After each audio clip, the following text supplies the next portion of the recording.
ದುರ್ಗಾ. ದುರ್ಗಾ ಸಮಾಧಾನ ಮಾಡ್ಕೋ ದುರ್ಗಾ.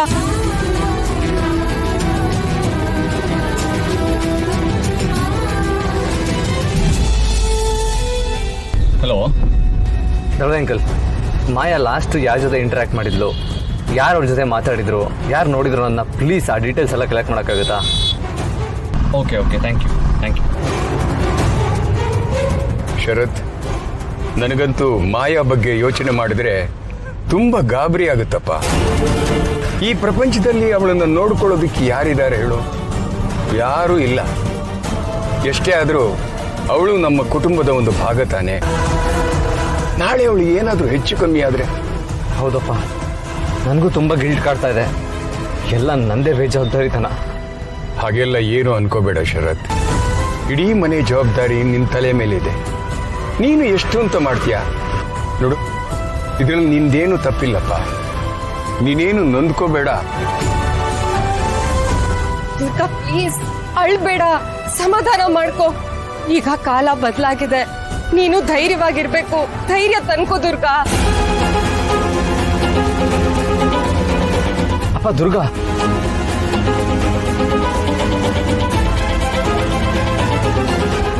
ದುರ್ಗಾ ದುರ್ಗಾ ಏನಾಯ್ತು? ಇಲ್ಲಿ ಕೂತ್ಕೊಂಡು ಯಾಕೆ ಹೇಳ್ತಾ ಇದೀಯಾ? ಬಾಸು, ನನ್ ಕೆಟ್ಟವಳು ಬಾಸು, ನನ್ ದಡ್ಡಿ ಬಾಸು. ನನ್ ಸುತ್ತ ಏನೇನೋ ನಡೀತಾ ಇದ್ರು ನನಗೆ ಅರ್ಥನೇ ಆಗ್ಲಿಲ್ಲ. ನನ್ ದಡ್ಡಿ ಬಾಸು. ದುರ್ಗಾ ಏನಿದು? ಏನ್ ಮಾತಾಡ್ತಾ ಇದೀಯಾ? ಯಾರ ಬಗ್ಗೆ ಮಾತಾಡ್ತಾ ಇದೀಯಾ? ದುರ್ಗಾ ದುರ್ಗಾ ದುರ್ಗಾ ದುರ್ಗಾ,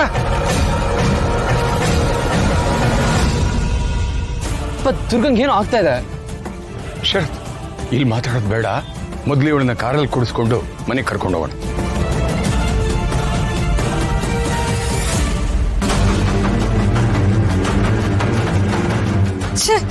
ಇದೆಲ್ಲದಕ್ಕೂ ಮಾಳ್ವಿಕಾನೇ ಕಾರಣ. ಅವಳಿರೋವರೆಗೂ ನಮ್ಮ ಕುಟುಂಬಕ್ಕೆ ನೆಮ್ಮದಿ ಅನ್ನೋದೇ ಇರಲ್ಲ. ದುರ್ಗಾ ಹಾಕ್ತಿರೋ ಪ್ರತಿಯೊಂದು ಕಣ್ಣೀರು ನಿನ್ ಪಾಲ್ಗೆ ಜ್ವಾಲಾಮುಖಿ ಆಗತ್ತೆ ಮಾಳ್ವಿಕಾ. ನಮ್ಮಿಬ್ರು ಒಗ್ಗಟ್ಟು ನಿನ್ನ ಹೆಜ್ಜೆ ಹೆಜ್ಜೆಗೂ ಕಾಡತ್ತೆ. ನಿನ್ ಪಾಪದ ಕೂಡ ತುಂಬ್ತು ಮಾಳ್ವಿಕಾ. ನಿನ್ ಕೌಂಟ್ ಡೌನ್ ಶುರು ಆಗಿದೆ. ಏನಂಬಿಕಾ, ನಿನ್ ತಂಗಿ ದುರ್ಗನ್ ಬಗ್ಗೆ ಯೋಚನೆ ಮಾಡ್ತಾ ಮಾಡ್ತಾ ಹಾಗೆ ಕಳೆದು ಹೋಗ್ಬಿಟ್ಟಿದ್ದೆ. ನಿನ್ನ ಎಲ್ಲ ಯೋಚನೆಗಳಿಂದ ಸ್ವಲ್ಪ ಎಬ್ಸೋಣ ಅಂತ ಹಾಗೆ ತಳ್ಳದೆ ಅಷ್ಟೆ. ಮಾಳ್ವಿಕಾ, ನೀನು ಮನುಷ್ಯ ಜನ್ಮದಲ್ಲಿರೋ ಮಹಾರಾಕ್ಷಸಿ. ಇವತ್ತು ದುರ್ಗಾ ಇಂಥ ಸ್ಥಿತಿಗೆ ಬಂದು ಪ್ರಜ್ಞೆ ತಪ್ಪಿ ಬಿದ್ದಿರೋದಕ್ಕೆ ನೀನೇ ಕಾರಣ ತಾನೆ? ಎಸ್, ನಾನೇ. ಅದಕ್ಕೇನಿವಾಗ? ನನ್ನಿಂದನೇ ನಿನ್ನ ತಂಗಿ ಅತ್ತು ಕುಸ್ತು ಹೋಗಿದ್ದಾಳೆ. ಇದನ್ನ ಕೇಳಿದಕ್ಕೆ ಎಷ್ಟು ಸಂತೋಷ ಆಗ್ತಾ ಇದೆ ಗೊತ್ತಾ ನನಗೆ. ಹೇಳ್ಕೊಳ್ಳೋದಕ್ಕಾಗ್ತಾ ಇಲ್ಲ ಅಂಬಿಕಾ, ಅಷ್ಟು ಖುಷಿ ಆಗ್ತಾ ಇದೆ ನನಗೆ. ಆದ್ರೆ ಅದು ಬರೀ ಇಷ್ಟಕ್ಕೆ ನಿಲ್ಲೋದಿಲ್ಲ ಅಂಬಿಕಾ. ಆ ದುರ್ಗನ ಸ್ಥಿತಿ ಇನ್ನೂ ಕೆಟ್ಟದಾಗತ್ತೆ. ಪ್ರತಿದಿನ ಅವಳು ನರಕ ಅನುಭವಿಸ್ಬೇಕು. ಹಾಗೆ ಮಾಡ್ತೀನಿ ಅವಳ ಜೀವನನ. ಆ ದುರ್ಗಾ ಎಷ್ಟು ನರಕ ಅನುಭವಿಸ್ತಾಳೋ ಈ ಮಾಳ್ವಿಕನ್ ಮನಸ್ಸಿಗೆ ಅಷ್ಟು ನೆಮ್ಮದಿ ಸಿಗತ್ತೆ. ಮಾಳ್ವಿಕಾ, ಸಾಕ್ ಸುಮ್ನಿರು. ಸತ್ಯ ಗೊತ್ತಾದ್ಮೇಲೂ ದುರ್ಗಾ ಸುಮ್ನೆ ಕೂರೋ ಹುಡುಗಿ ಅಲ್ಲ. ಅವಳೇನಾದ್ರೂ ನಿನ್ ವಿರುದ್ಧ ನಿಂತ್ರೆ ನಿನ್ನ ಅಹಂಕಾರ ಮಣ್ಮುಕ್ಕತ್ತೆ. ನೆನ್ಪಿಟ್ಕೋ. ಕೂಲ್ ಅಂಬಿಕಾ, ಯಾಕೆ ಇಷ್ಟೊಂದು ಸಿಟ್ಟಾಗ್ತಾ ಇದ್ಯಾ? ಇಷ್ಟಕ್ಕೆ ಇಷ್ಟೆಲ್ಲ ಟೆನ್ಷನ್ ಮಾಡ್ಕೊಂಡ್ರೆ ಹೇಗೆ ಅಂಬಿಕಾ?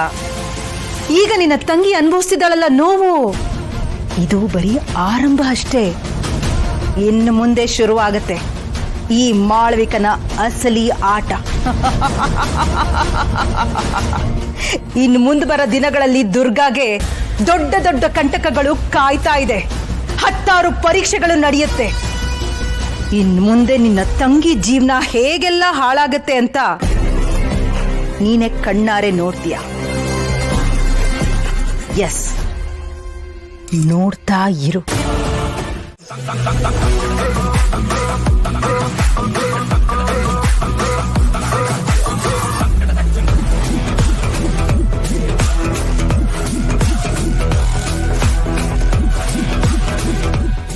ಇವತ್ತು ನಮ್ಮ ತರುಣ್ ತುಂಬಾನೇ ಸೈಲೆಂಟ್ ಆಗ್ಬಿಟ್ಟಿದ್ದಾನೆ.